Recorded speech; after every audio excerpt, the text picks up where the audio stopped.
Hi, thank you for engaging presentation on communication accommodation theory.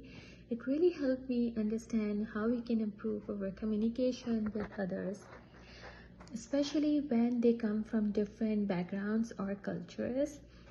To start, let's break down what communication accommodation theory or CAT really means.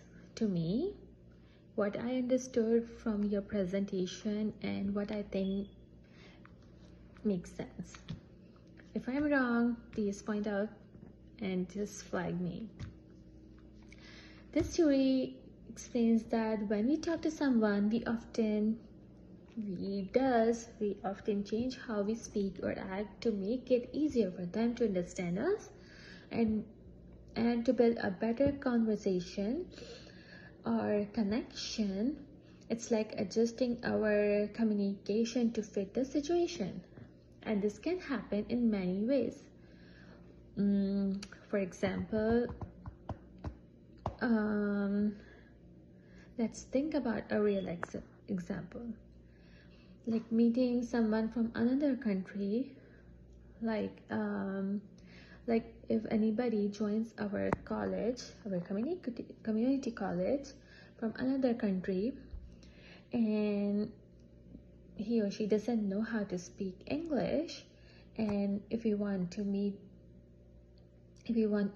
trying to communicate with them, so what we will do to help them feel comfortable and included, we might change the way we talk.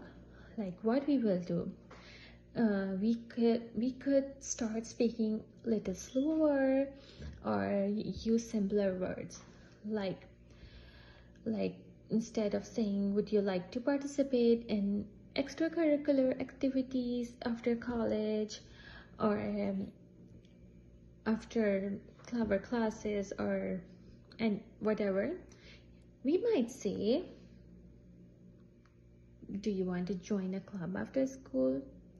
Or maybe we will use gestures like pointing to the clubs on a poster or showing them around.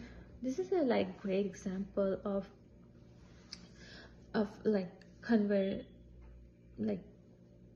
convergence, where you adjust how you communicate to show care and want to connect with them. I think this is a great example.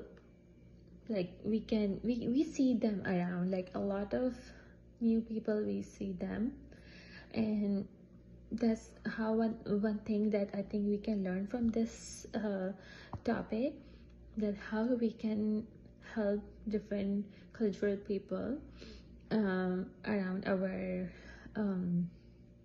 ourselves. If we see around our community and wherever we are, if we see somebody, we should help them. They really need our help and they are in need. So it's a noble thing. It's very rewarding in my opinion. However,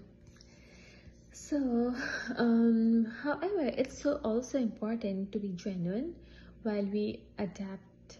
Sometimes if we change too much, it can come off as insincere or even patronizing. For example, if you overly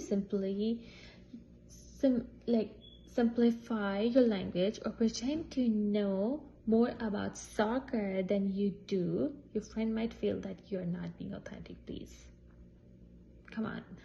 So while it's great to adjust our communication, we should always be true to ourselves.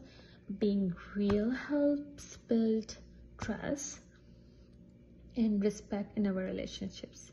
First of all, in every relationships. I know this, but in this topic especially we're talking about, but I think in every relationship we should always be honest. We should always be true to ourselves. And let's not forget about communicating online. In our digital world, we often adjust our messages based on who we are talking to.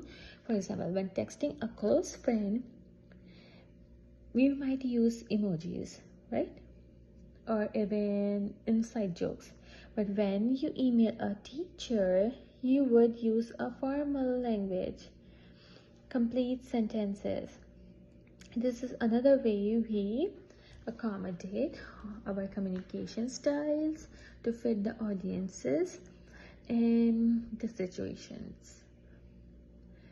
I think if I conclude communication accommodation theory, it teaches us that how we communicate is really important. By adjusting our language and behavior, we can create stronger connections with people from different backgrounds. Whether we are meeting someone new, talking about interests, or communicating online, being aware of how we adapt can help us relate better to others.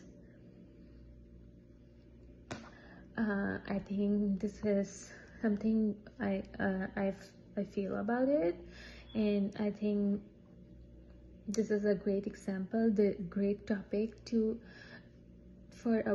educate ourselves, our mind, and our people around us, to educate with such topics.